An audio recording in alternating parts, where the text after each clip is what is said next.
porque el doctor Miguel Ruiz, don Miguel, ha tenido la generosidad de compartir su tiempo, pero sobre todo sus conocimientos y sus experiencias con nosotros el día de hoy. Bienvenido, don Miguel.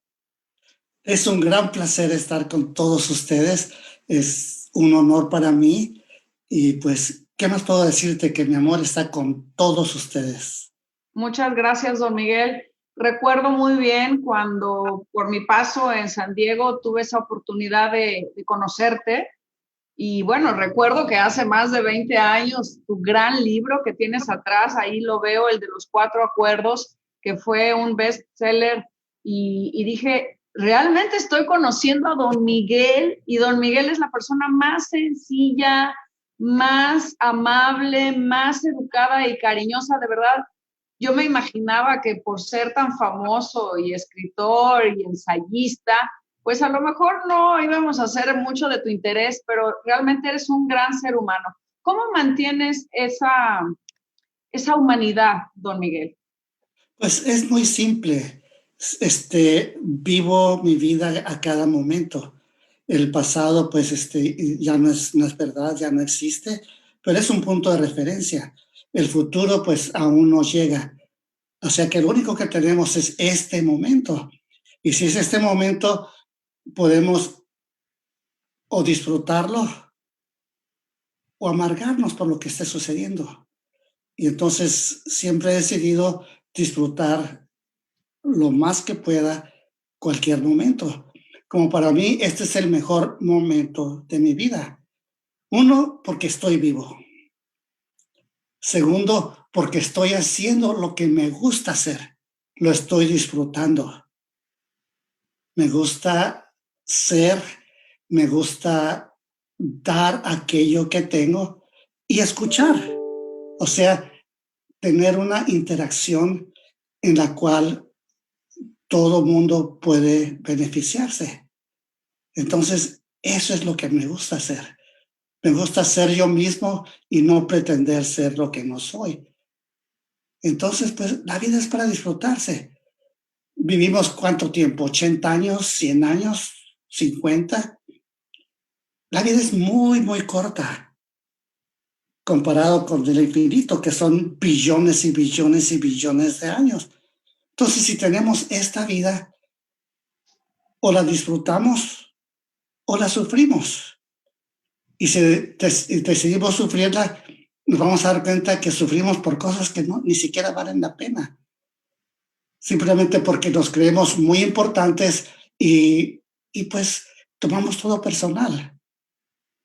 Entonces es mucho mejor saber que nuestro tiempo es muy corto, tenemos muy poco tiempo para poder decirle a las personas cuánto las amamos, cuánto las disfrutamos y sobre todo ese amor por nosotros mismos, que es lo más importante, un amor incondicional, porque yo veo a mi cuerpo como un templo en donde yo vivo y veo a los demás como templos donde ustedes viven y los trato con ese respeto con el que trato mi propio cuerpo. O sea que es muy simple, todos somos lo mismo. Claro.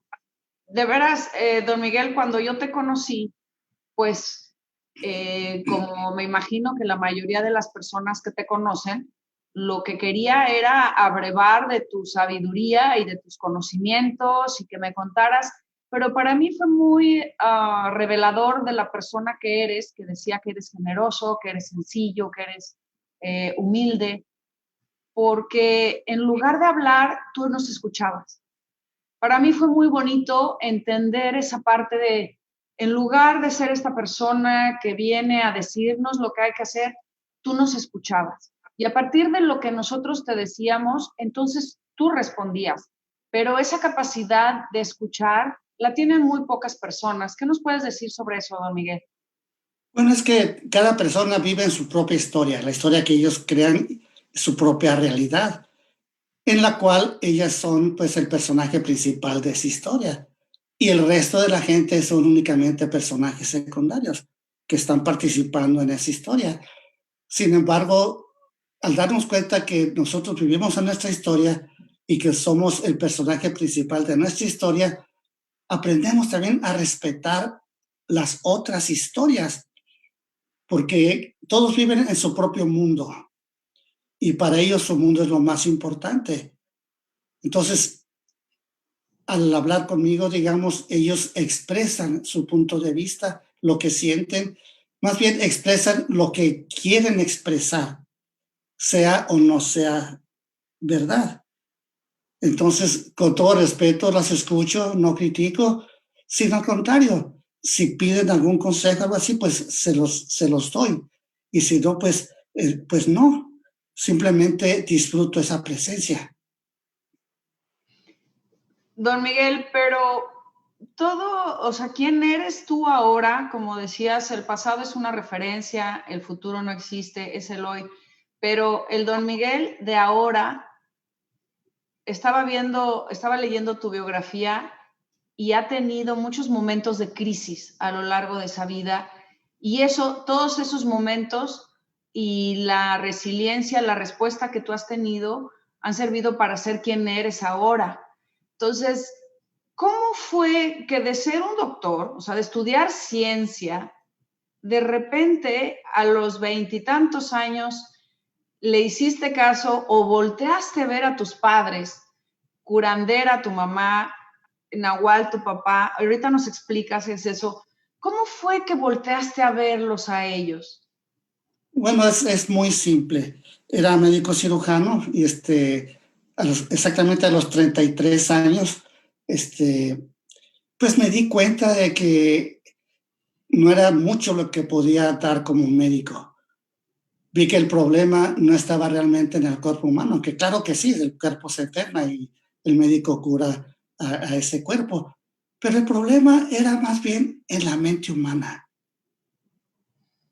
Y en ese tiempo, pues era muy difícil tratar de entender esa mente humana. Entonces decidí dejar mi carrera, enfocarme en la mente para ver cómo funciona.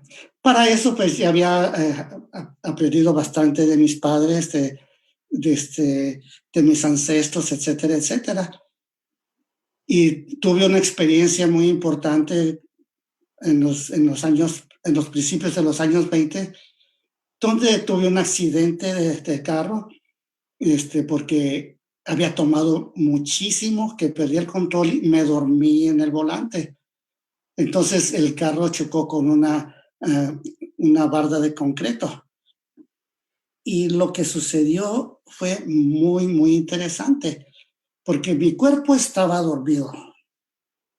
Sin embargo, vi todo lo que sucedió como si fuera en cámara lenta y vi a mi cuerpo dormido en el volante. Entonces, lo que era una teoría para mí de que no somos el cuerpo, de repente era un hecho. Lo estaba viendo. Dejó de ser una teoría. Y desde entonces, pues mi personalidad cambió bastante. O sea, cualquier momento de crisis también es una oportunidad. El carro quedó deshecho, o sea que no había ninguna razón para seguir con vida de ese accidente. Sin embargo, nomás unos cuantos rasguños y como si nada, pero ya tenía esa duda.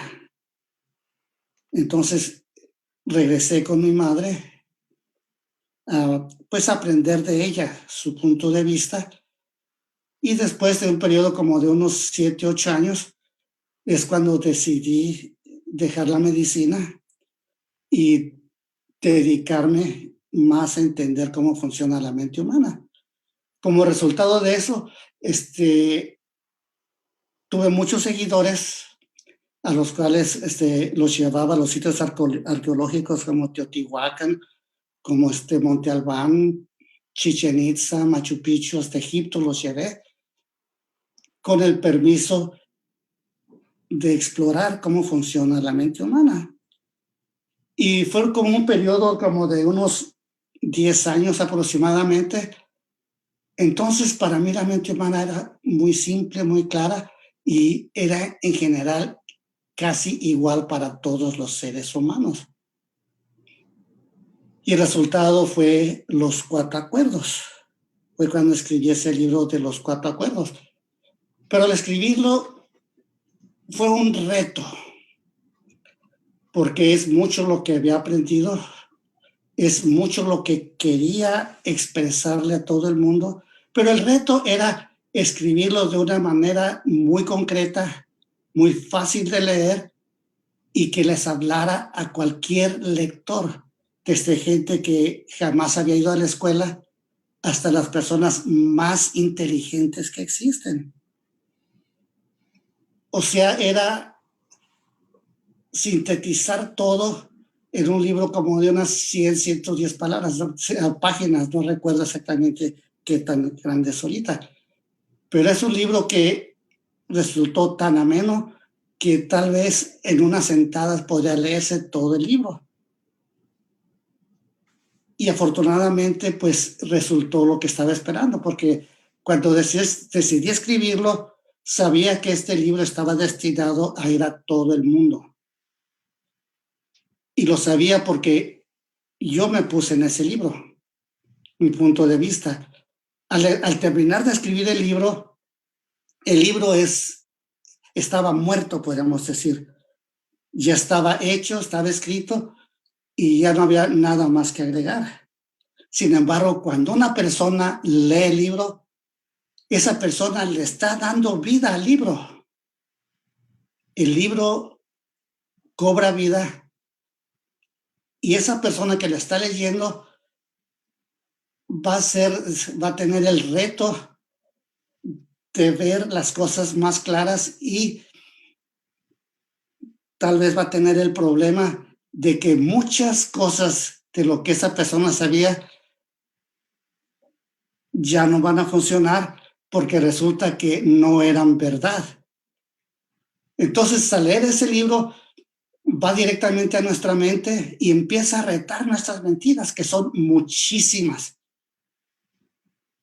Y al darnos cuenta, al poner ese poder de la duda y al aceptarlas, empezamos a cambiar sin que nadie nos diga qué debemos hacer, cómo comportarnos, etcétera, etcétera. Simplemente nosotros al darle vida a esas palabras se van a nuestra propia mente y empiezan una pequeña revolución. Entonces, si a los 2, 3, 4 meses, 5 meses, volvemos a leer el libro, le vamos a dar vida a ese libro nuevamente. Pero ahora nosotros somos distintos porque muchas de las cosas ya cambiaron. Claro. Entonces vamos a encontrar en ese libro cosas que eran obvias y que no habíamos visto. Sí. Y tenemos más y más retos. Es como tener una guía que te lleva a encontrarte a ti misma de una o de otra forma. Y por eso cada vez que leen el libro parece como si estuvieran leyendo un libro completamente nuevo. Sin embargo, el libro no está cambiando, ya está hecho tal y como es. El que está cambiando es el lector. Entonces ahí nos damos cuenta de que en nuestra vida fuimos domesticados. Y ese es el problema, nuestra domesticación. La solución son esos 4 acuerdos, son los instrumentos que podemos utilizar para encontrarnos a nosotros mismos. Y el resultado es nuestro cambio, cómo vamos cambiando, cómo vamos evolucionando. Entonces es un libro que se ha traducido a más de 44 idiomas distintos. O sea, son millones de personas que se han beneficiado al leer este libro. O sea, hace 24 años que salió este libro. El año que entra van a ser 25 años. Y sigue siendo de los libros más vendidos. O sea, este libro se ha vuelto un clásico, al igual que La Maestría del Amor, La Voz del Conocimiento, El Quinto Acuerdo. Todos se han convertido en clásicos, pero los 4 acuerdos es el que realmente ha cambiado muchísimo, muchísimo la gente. Claro. No, bueno, y hasta vi que fue presentado con Oprah Winfrey en su momento, o sea, de verdad que muchas felicidades, don Miguel. Gracias. Y bueno, este libro de los cuatro acuerdos, vamos a recordar brevemente, si nos puedes decir nada más un poquitito de qué significa cada uno, porque y tú hablas de un libro que es de sabiduría tolteca. También eso me gustaría que me contaras por qué tolteca. Y bueno, empezaríamos con el primero de los acuerdos, es sé impecable con tus palabras. Bueno, con las palabras vas a crear todo un universo en el cual vives. Entonces, depende cómo uses la palabra, puedes crear un paraíso o puedes crear un infierno. Entonces, al sugerirte que seas impecable con tu palabra, es con el fin de que si vives en un infierno, lo vayas cambiando a un paraíso privado. No te tomes nada personal, es muy simple. Y esto es porque en la historia de los demás no eres más que un personaje secundario y realmente no te conocen. Ni siquiera tus padres te conocen, ni tus hijos. O sea, realmente nadie te conoce. Y lo mismo, toda la gente que vive en tu historia son personajes secundarios y realmente no sabemos nada de ellos. Lo único que sabemos es lo que nosotros creemos que ellos son. Entonces, cualquier cosa que hagan, que te digan, etcétera, realmente lo están haciendo a ese personaje secundario que vive en su historia, no es realmente a ti. Entonces, si tú te das cuenta de eso, cualquier cosa que hagan no te va a afectar, a menos que te lo tomes personal. Y por eso el segundo acuerdo dice, no te tomes las cosas personalmente. Y el tercero, no hagas suposiciones. Eso es muy simple porque siempre estamos haciendo suposiciones para tratar de explicar todo aquello que no entendemos. Entonces, hacemos suposiciones hacia cualquier problema y creemos que eso es cierto. Y en realidad está muy lejos de ser cierto. Entonces, es mejor preguntar y estar seguros de que sí entendimos en lugar de hacer suposiciones y empezar a crear rumores y crear problemas. Y el cuarto es siempre haz lo mejor que puedas, que es el que más me gusta, porque realmente es el que le da vida a los otros tres. Y al entender este acuerdo, nos damos cuenta el porqué del éxito de la humanidad, todo lo que hemos creado. Es porque siempre estamos haciendo lo mejor que podemos. Ahora, acerca del tolteca. Sí. Es una palabra que viene del náhuatl y significa artista. Y para mí, todos los seres humanos somos artistas. Siempre estamos creando. Entonces, cuando hablo de la sabiduría tolteca, hablo de la sabiduría del artista. No importa si viene de México, de la India, de Islandia, de cualquier otro país. Me refiero a todos los seres humanos. La sabiduría tolteca es la sabiduría del artista, la sabiduría del ser humano. Entonces, esto es universal.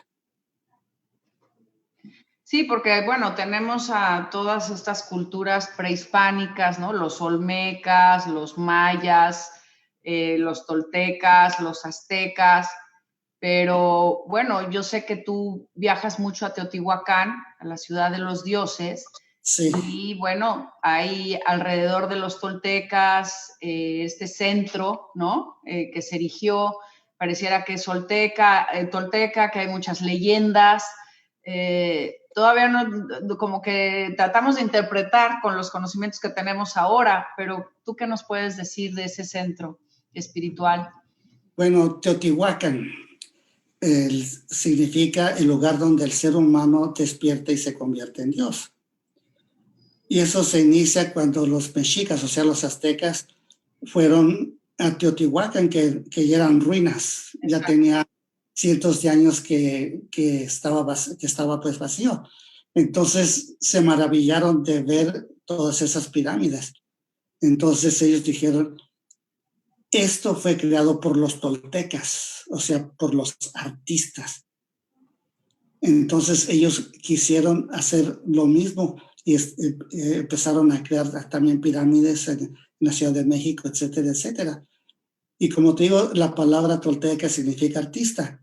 Entonces los teotihuacanos, ellos no se llamaban a sí mismos toltecas, aunque porque no hablaban el náhuatl. Pero en Tula sí, y era el centro del tolteca, ya que una vez que Teotihuacán desapareció, digamos, la mayoría se fue a Tula. Entonces, esa se convirtió en la capital de los toltecas, pero ya estamos hablando de un pueblo tolteca. Claro. Al hablar yo de tolteca, estoy hablando del ser humano. O sea, al tolteca se le consideraba al artista de lo más alto en las sociedades prehispánicas. O sea, eran los creadores, los arquitectos. Entonces, si vamos digamos, a Yucatán, a Campeche, a Guatemala, vamos a ver la acción del tolteca, o sea, del artista. Inclusive en Chichén Itzá, Quetzalcóatl se convierte en Kukulcán. O sea, la influencia tolteca abarcó toda América, llegó hasta los incas inclusive. Pero eso es hablando de historia. Al hablar del tolteca me refiero al ser humano, no necesariamente a los que nacimos en México, sino a cualquier ser humano. Cualquiera de nosotros realmente es tolteca. Y entonces, cuando tú dices que tolteca es ser artista, inspira tu nuevo libro, ya lo publicaste, El Artista, precisamente se llama así. El actor. El actor. Sí, mira, aquí tengo uno. Mira. A ver. Ah, es el actor. El actor, sí. Si este es el primero de una serie de libros a los cuales le llamamos la Escuela del Misterio. Entonces, el actor salió, creo que en noviembre, octubre, algo así. Del año pasado. Sí. Y el segundo tal vez va a ser publicado en abril de este año. Entonces, en esa Escuela de los Misterios, veo a nuestro amado planeta Tierra como una universidad en la cual hay muchas escuelas. O sea, si vemos 5 continentes, vamos a ver 5 campos donde hay el conocimiento va a todas las direcciones, con miles de idiomas distintos. Sin embargo, todos los seres humanos somos muy similares. Y en esa gran universidad únicamente hay un maestro. Y ese maestro es la vida. La vida nos está enseñando. La vida nos está revelando todos los misterios, uno a uno. Desde cómo empezar a hablar. Aprendemos el idioma que hablan en nuestra casa. Y usamos ese idioma para crear una obra maestra de arte, que es la historia de nuestra vida, que le estamos narrando a cada momento. Viene siendo el escenario de nuestra vida. Y hablando del artista, el escenario estaba listo antes de que naciéramos. En cuanto mamá supo que iba a tener un hijo o una hija, el escenario estaba listo para cuando llegáramos. Entonces, nacemos, inmediatamente somos la atención de todos. y todos tratan de tomar nuestra atención.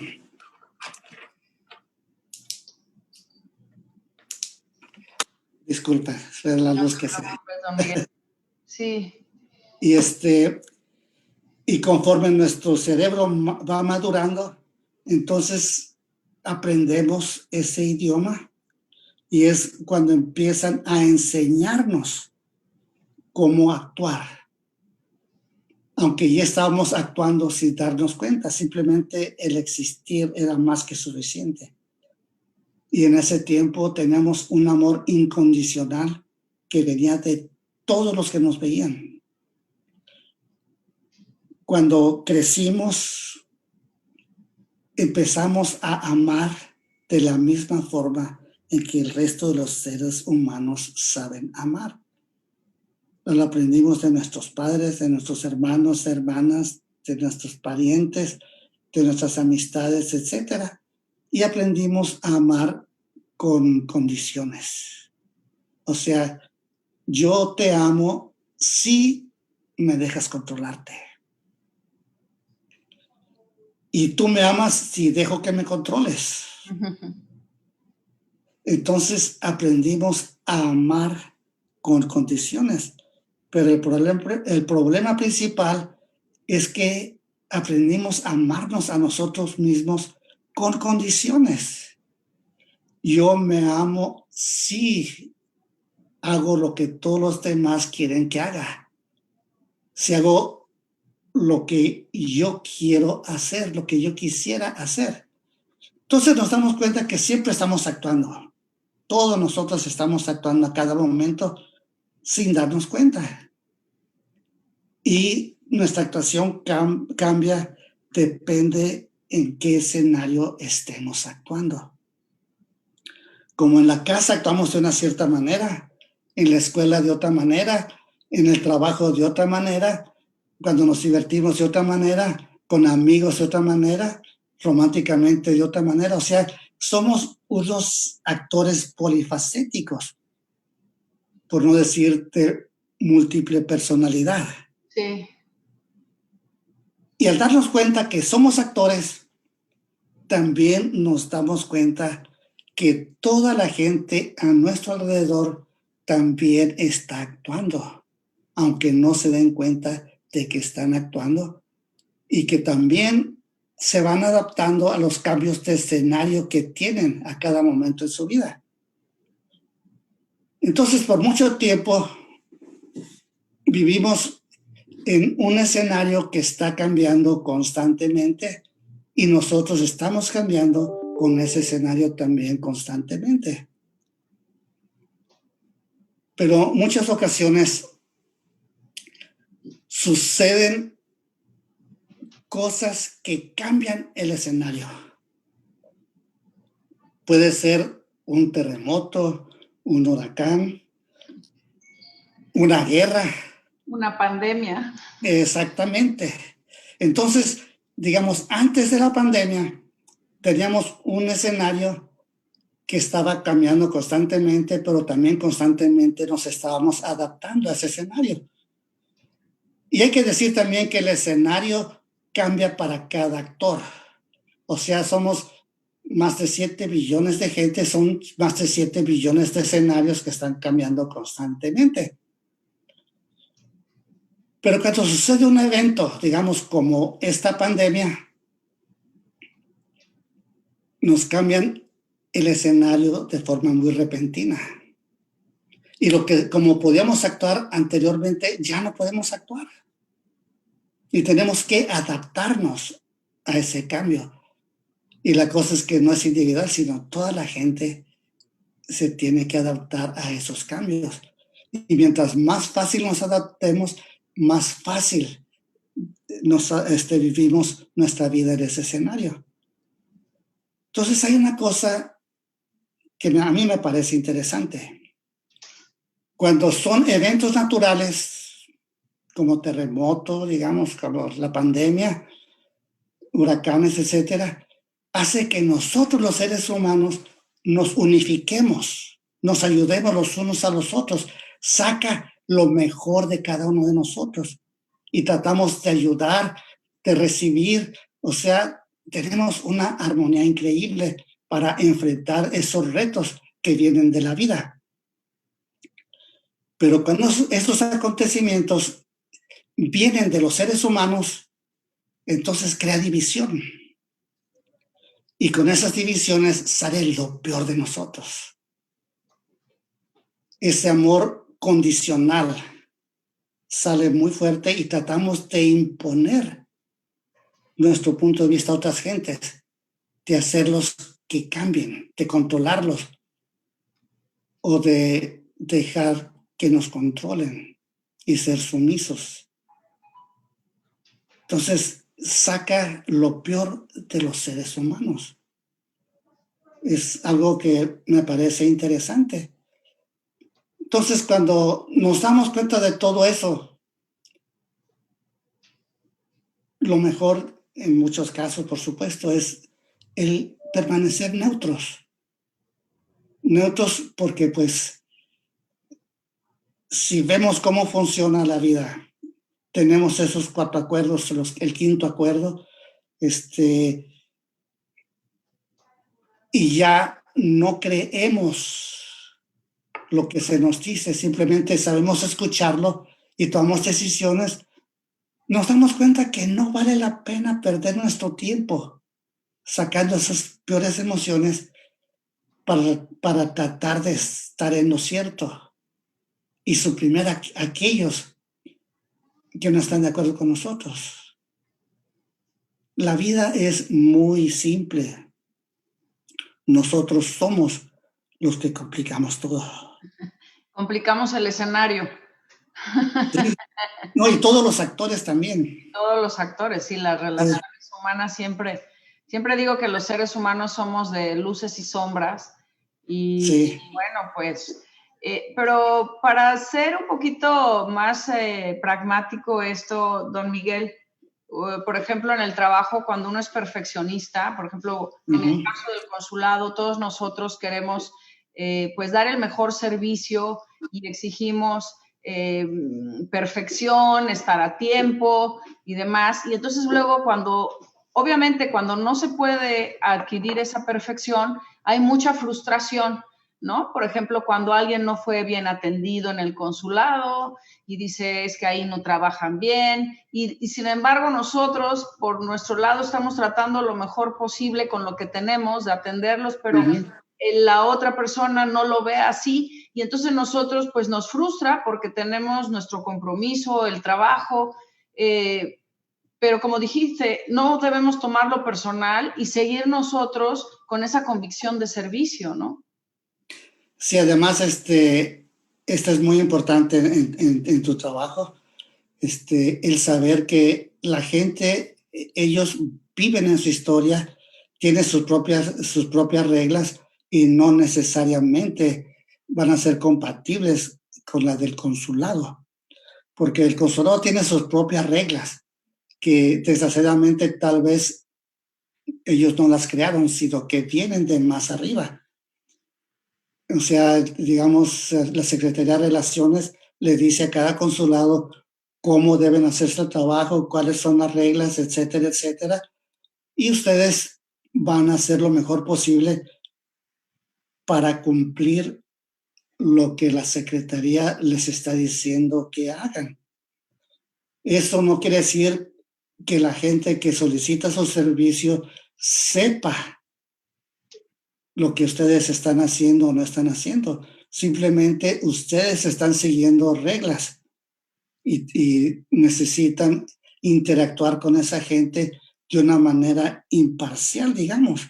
Entonces, si esas personas les fue mal en su casa o tienen algún problema, van a sentir que es fácil llegar al consulado y descargar sus emociones ahí. Y en realidad ustedes no están para recibir esas emociones. Pueden respetar lo que la gente piensa, etcétera, pero no tienen por qué tomarla personal, ni hacer la suposición de que ellos saben exactamente qué es lo que quieren. Claro. Ajá. Entonces, al no tomarlo personal, ustedes no se van a enjuiciar a sí mismos. Entonces va a ser mucho más fácil para cualquier trabajador del consulado ser más eficiente. Y pues si esas personas están en desacuerdo, pues lo siento mucho, pero así son las reglas, no pueden hacer nada, y no es nada personal. Como dice el padrino, no es nada personal, son negocios. Así es de los dos lados. Ni ¿Sí? nosotros tenemos nada personal, ni ellos con nosotros. Y bueno, pues quisiera para concluir, mi querido don Miguel, el quinto acuerdo del que dijiste, que lo escribiste con tu hijo, que se Sí. llama La Maestría del Amor, porque queremos quedarnos con una nota de amor, de esperanza, de apapacho, por eso es esta conversación contigo. ¿Qué nos podrías decir respecto a este quinto acuerdo y cómo nos ayuda en medio de una pandemia? Sí, mira, el quinto acuerdo fue escrito por mi hijo, don José Ruiz, y mi participación fue hablar al principio de los 4 acuerdos para que él siguiera con ese quinto acuerdo. Y el quinto acuerdo es: sé escéptico, pero aprende a escuchar. O sea, es la conclusión de esos 4 acuerdos. Una vez que practicamos esos 4 acuerdos por bastante tiempo, esa va a ser la conclusión lógica. Porque al ser escéptico quiere decir que no vas a creer nada de lo que los demás digan. Y eso no es una posición, digamos, de superioridad y nada de eso, no. Simplemente porque es la verdad. Cualquier persona que diga su verdad, eso es verdad para ellos, no necesariamente verdad para ti. Y es de acuerdo al punto de vista que ellos tengan, de acuerdo a cómo están escribiendo la historia de su vida. Entonces, al escucharlos, lo vas a escuchar con todo respeto. O sea, no vas a enjuiciarlos porque están mal en lo que piensan, etcétera, etcétera. Simplemente escuchas, y todo aquello que te ayude a ti en tu propia historia, lo vas a aceptar, y el resto lo vas a desechar. No porque tú sientas que está mal o lo que sea, simplemente no va contigo. Entonces, cuando aplicas el quinto acuerdo, es un cambio definitivo en tu propia historia, porque ya no le crees a nadie, o sea, no te crees a ti misma y no les crees a los demás. Sí, cuando hablo con mis aprendices o los que tenía, les digo: regla número 1, no me creas. Regla número 2, no le creas a nadie. Regla número 3, no te creas a ti misma. ¿Por qué? Bueno, porque tú no sabes si yo te digo mentiras. Tú no sabes si los demás te están diciendo mentiras. Y tú no sabes si tú te estás diciendo mentiras a ti misma y las estás creyendo. Y por creer esas mentiras vas a actuar de una forma que va en contra tuya y en contra de otra gente. O sea, al aplicar ese quinto acuerdo, realmente estás haciendo el último juicio, el juicio final, que es el final de todo un estudio. Y esto lo vemos en todas las escuelas esotéricas que hay. Todos están esperando el fin del mundo. Y el fin del mundo llega con el juicio final. Y el juicio final es la última vez que te enjuicias a ti misma. Cuando ya no te vuelves a enjuiciar, obviamente ya no enjuicias a nadie. Y en cierta forma ya no perteneces a ese tipo de sociedad, pero sí te das cuenta de cómo están viviendo su vida. Mira, imagínate que el día de mañana despiertas hace 1000 años, sabiendo lo que sabes hoy.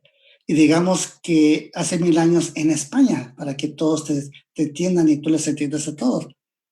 Y sabiendo lo que sabes, escuchas lo que hace la gente, lo que dice, lo que cree. Te vas a dar cuenta que nadie tiene idea de lo que está haciendo y de cómo está actuando. Mm. Imagínate ser mujer hace 1000 años en España. No, bueno, Y qué bueno. imagínate que les empiezas a decir lo que tú sabes ahora. No, bueno. ¿En cuánto A la tiempo crees pira. que la Inquisición te agarre? Sí, prenden la pira, claro. Y exactamente. Entonces, sí hemos evolucionado mucho, claro, pero si te das cuenta de eso, ahí sí no le crees a nadie, porque ya lo sabes anteriormente. Y eso se traspola al tiempo actual. Escuchas a toda la gente y no ha cambiado mucho. Conceptos sí, sabemos más, etcétera, etcétera, pero cada quien vive su propio mundo y ellos creen que eso es lo real, que es lo verdadero. Entonces, los escuchas y muchas de las cosas que dicen para ti van a ser ciertas y las vas a aceptar, las vas a, y vas a vivir de cierta forma. Pero también, si te das cuenta, todo lo que tú crees, te vas a dar cuenta que más del 80-90% son mentiras. Entonces, cuando se llega a este punto, ya no te crees a ti misma. Entonces, de regreso a una pregunta que hiciste cuando empezamos esta entrevista. Miguel, ¿qué eres o quién eres? La verdad es que no lo sé. No sé quién o qué soy, pero soy. Estoy aquí, estoy vivo y lo estoy disfrutando. Digamos, el perro no sabe qué es un perro, el gato no sabe qué es un gato. Nosotros le llamamos perro, le llamamos gato, pero ellos no lo saben y no les interesa. Simplemente son. Igualmente nosotros nos llamamos humanos, pero no es más que una palabra. Y una palabra que cambia, depende en qué idioma estemos hablando. Y la verdad es que no sabemos qué somos, pero sí somos, porque estamos vivos. Claro. Qué manera tan más maravillosa, don Miguel, de cerrar esta conversación con lo que acabas de decir, es de celebrar la vida. Claro. Tenemos esa oportunidad aquí y ahora, estamos celebrando la vida, tú y yo, y de verdad que estamos muy agradecidos por este espacio, por habernos compartido tus experiencias. Da para mucho, tenemos muchas preguntas, ya lo haremos más adelante, Espero pero que sí. muchas gracias, don Miguel. Siempre Ándale, Marcelo. el público, antes de terminar, ¿qué recomendarías para las personas que a pesar de que se les explique que no depende de nosotros lo que solicita, están insistiendo e insistiendo e insistiendo? O sea, cuando no hay manera de establecer una comunicación y entonces por más que tratas de explicar las cosas, las personas insisten en cierta cosa. Pues mira, todo depende qué tipo de persona sea. Porque digamos, si es alguien muy allegado, como mamá, papá, hermano, hermana, novio, novia, etcétera, pues va a ser un poco más difícil. Ahora, muchas personas insisten porque no saben. Y tenemos, digamos, hasta cierto punto, si es nuestro trabajo, la obligación de hacer lo mejor que se pueda para hacerlas entender. Y si no quieren entender, ya es otra cosa, ya no es cosa tuya. Y hasta un cierto punto, hasta un cierto límite, vas a seguir insistiendo. Pero si pasan ese límite, lo que va a suceder es que se va a cortar la comunicación y ya no va a haber comunicación. Y ese límite va a ser, lo vas a poner, depende de qué tanto te ames a ti misma. Esos son los límites que les ponemos a todas las gentes.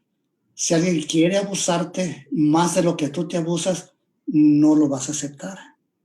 Si alguien te abusa un poquito menos de lo que tú te abusas, tal vez lo aceptes o tal vez no, pero tal vez si lo aceptes, ese va a ser tu límite. Claro.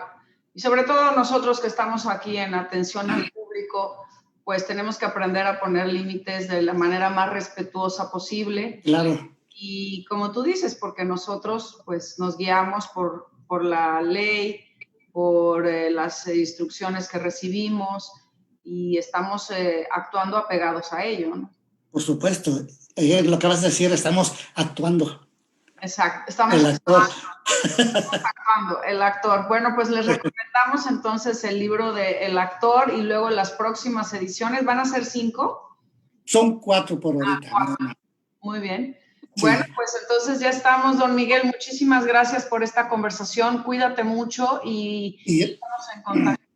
Ha sido un gran placer. Mi amor para todos ustedes. Gracias, don Miguel. Que estés muy bien. Hasta luego.